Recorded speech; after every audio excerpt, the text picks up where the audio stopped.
And, Jeff, we're going to start this off with you because you spent a lot of the season talking to players kind of in the aftermath of the Colin Kaepernick protest, not just players, but police officers, a lot of people in society, about the aftermath of Kaepernick's protest. Did Kaepernick, and everything you've learned, did this Kaepernick protest, did his work have any effect, did it have any impact whatsoever? It was immense impact. You look at what changed in the NFL over the course of 6 months, players standing up. You look at outside the NFL with high school kids and college kids, and you had police officers and veterans talking about this stuff. You know, there was a strange kind of genius to this because you think about the way the world is today. There's so many divisions and there's so much frustration about all the silos we live in.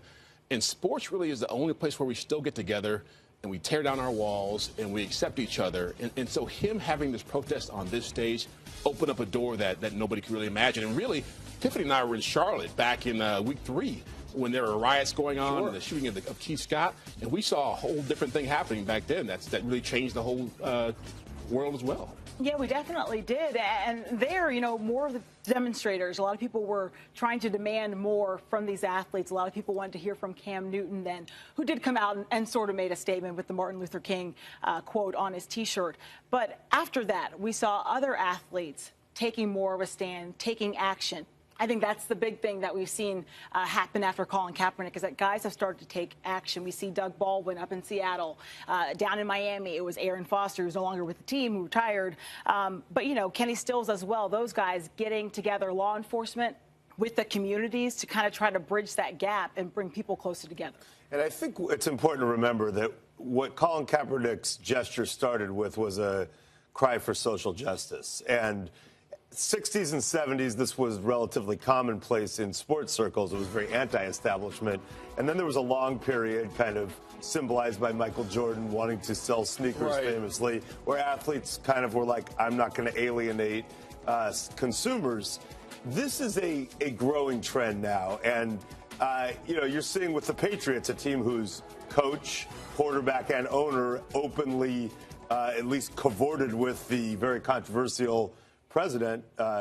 Now you have 6 players on record saying we don't want to go to the White House. And again, this is at its core a cry for social justice. Devin McCourty saying, I don't feel accepted by this presidential regime. And we live in a world that is probably more enlightened along these lines than most because of what you mentioned, because we all work together and you know, kind of work through any perceived differences that the outside might put on it. I think it's important that athletes are now feeling emboldened to make a stand. It's the recognition of power. It's the recognition of a voice that you have. And really, if you look at the way NFL players have acted, and I'm proud of the way they've handled these things because you don't see this happening in the NBA. You don't see it happening in Major League Baseball or other sports. Players have done it. Dwayne Wade, LeBron James, not to this extent. Not to this extent, where you're willing to go out there, and have sacrifice, have meetings with politicians, really take action, not just talking about it, but acting. Well, to follow that up, I mean, let's bring it back to Colin Kaepernick because what's gotten lost in this is Kaepernick, he the grassroots level, he has your Know Your Rights camps where he's donating money, but he's also showing up and teaching kids his kind of 10 principles of knowing their rights and how to survive if they're in certain situations and things like this. But getting back to Kaepernick, and Jeff, we'll bring it back to you since you were really involved in this. Is his career, he's going to be a free agent soon, football-wise.